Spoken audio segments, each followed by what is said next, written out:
행복할 수 있는 사회 만드는 데 역할 좀 많이 해주시기 바랍니다. 오늘 그 발표하신 업무보고 자료 저희가 지난번에 그 방한남 전 장관 취임하실 때 봤던 거에서 크게 많이 바뀌지는 않았는데 몇 가지만 좀 짚고 좀 넘어가야 될 게 있어서 장관님 인사말 중에 5쪽에 제가 이거는 좀 아니다 싶어서 상시 지속적 업무나 국민의 생명 안전과 밀접하게 관련된 업무에는 가급적 정규직이 고용되도록 하겠다.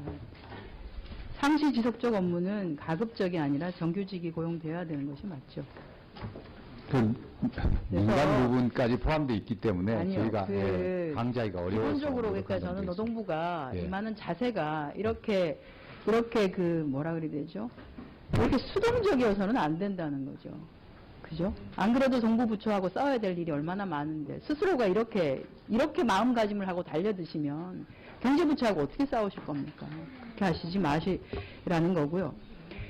그 업무보고 12쪽에 보면 일학습 병행제 관련해서 몇 가지 지적을 해놓으셨는데 그중에 청년 일하면서도 배운다 이렇게 하셨어요.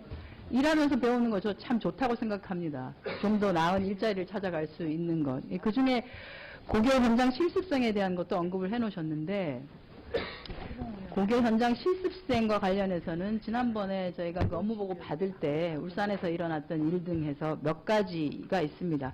사실은 고교 현장 실습생 또는 수습이라고 하는 것이 일에 적응을 시키기 위한 기간입니다. 그런데 지금 실제로는 현장에서는 실습 또는 수습, 현장의 적응이 아니라 착취 형태가 일어나고 있다는 것을 다 알고 계시고 몰라서 못 고치는 게 아니라는 겁니다. 그래서 그런 실제로 예를 들어서 12시간씩 맞교대를 하게 되면 일학습이 병행이 가능한 구조가 절대로 될 수는 없지 않습니까? 그래서 그 현장 실습생 또는 수습 기간에 있는 노동자들이 착취 형태를 띠지 않는 노동시간, 근로 형태 이게 될 수 있도록 좀 역할을 해주십사 부탁드리고요. 또 하나는 16, 17쪽의 그 산업단지, 그러니까 일가정 양립 중요하죠. 산업단지형 공동 직장 어린이집을 9개에서 20개로 올해는 늘린다고 하셨는데 이거 지난번 그 예산 때도 말씀 많이 드렸습니다. 문제는 우리가 PSM 대상 사업장 같이 유해화학물질을 취급하고 있는 산업단지 왜 직장 어린이집을 어쨌든 설치한다라고 하는 거에 대한 불안. 왜냐하면 뭐 우리 사회가 그다지 안전하지 않고 산업안전보건 잘 지키지 않는 이런 상황이기 때문에 그거에 대한 염려를 했었는데 그렇지 않은 업종 지역을 예를 들어서 뭐 금형업종 단지 이런 데다가 설치하겠습니다라고 해도 이것이 별로 신빙성이 없는 것이 세월이 지나고 나면 그 해당 산업단지가 금형업종만 들어가는 게 아니라 예를 들어서 반도체 업종 이런 식으로 계속 바뀌어 나갑니다. 그렇기 때문에 산업단지 위주에다가 직장 어린이집 설치하는 것은 기본적으로 맞지 않고요. 이것은 고민을 좀 다시 하셔야 되고 제가 발상의 전환을 좀 요구를 합니다. 고용 유입 효과가 큰 곳, 예를 들어서 여성들의 유입 효과가 큰 곳이 주로 유통이나 서비스 이런 데가 많지 않습니까? 그러면 서울 시내에도 많습니다. 백화점, 호텔, 땅값 비싸죠. 그런데 여기에 보면 실질적으로 여성들이나 노동자의 고용이 상당 부분이 있고 그런데 우리가 꼭 숫자를 따질 때 정규직의 숫자만을 따지니까 500명이 되네 안 되네 여성 노동자가 300명이 되네 안 되네 해가지고 직장 어린이집을 설치한다 안 한다로 하지 마시고 전체 그 현장에서 근무하고 있는 노동자의 수를 감안하셔서 아니 주로 백화점 호텔 소유하고 있는 그룹들이 산후보험도 많습니다. 그런 데가 좀 사회적 책임을 다한다고 하는 그 원칙 하에 그런 곳에 오히려 어린이집 같은 거, 직장 어린이집 같은 거 설치할 수 있도록 유도를 좀 해주시는 것이 좋다고 싶고요. 현대자동차, 기아자동차 이런 데는 왜 안 됩니까? 현대중공업 이런 데는 왜 안 됩니까? 거기 아이들 데리고 있는 학부모의 형태에 있는 노동자들 엄청나게 많지 않습니까? 몇만씩 근무하고 있는데 왜 그런 데는 어린이집 같은 거 설치가 안 되나요? 좀 이렇게 실질적으로 고용 유발이 되고 있고 일가정 양립한 사회적 인식을 우선적으로 해나갈 수 있는 데를 중심으로 해서 노동부가 적극적으로 좀 임해 주십사 하는 거 말씀드리고요. 네. 그렇게 좀 부탁드리겠습니다. 또 하나는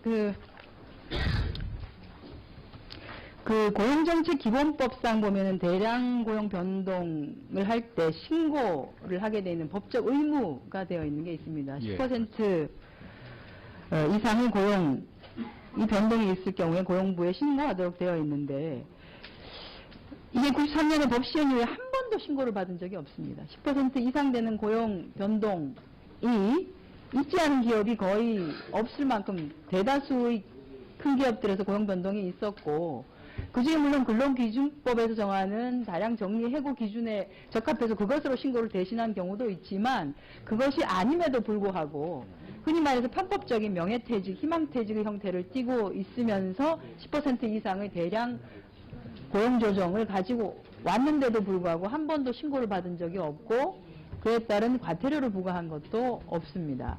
최근에 저희 의원실에서 문제 제기하니까 딱 하나, 시티은행 최근에 있었죠. 거기에 대해서만 신고를 받은 것으로 알고 있는데, 저는 노동부가 고용률 70% 달성 중요하지요. 그런데 고용을 유지를 하는 것도, 현재 괜찮은 일자리의 고용을 유지하는 것은 더 중요한 겁니다. 그것이 유지가 되지 않고 한쪽에서는 계속 그냥 법을 무시하고 의무도 행하지 않은 상태에서 해고 아닌 해고를 이름만 바꿔가지고 편법적으로 이렇게 하고 있는 것에 대해서 고용노동부가 손을 놓고 있고, 한쪽에서는 그걸 어떻게든 보완하기 위해서 시간제 일자리라고 하는 그다지 사실은 권장해서는 안 될 만한 질이 아직까지는 담보되지 아니한 일자리로 채우려고 하는 것은 원래 고용노동부가 해야 되는 역할에서도 사실은 어떻게 보면 좀 어긋난다. 그래서 이 대량 고용조정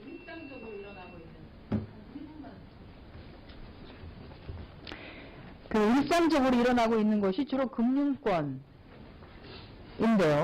지금도 계속되고 있고, 이러다 보니까 서울청에다가 지금 금융권과 이렇게 구조적인 문제들을 방지하기 위한 TF를 꾸린다고 되어 있는데, 이게 청단 TF에서 조정이 가능한 것인가요?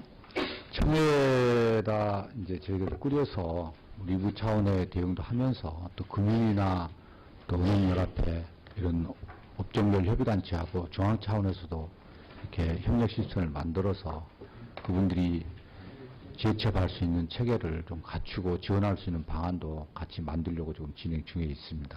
근데 이것이 금융정책 담당 부처하고도 연관이 돼야 되고 하기 네, 때문에 맞습니다. 해당 청에다가 이걸 업무를 맡겨가지고는 사실은 유야무야 될 가능성이 많아서, 말씀하신 대로 중앙부처 차원, 그 다음에 이제 현장에서 직접 이렇게 상담하면서 하는 차원 두 가지 체제로 운영을 할 계획입니다.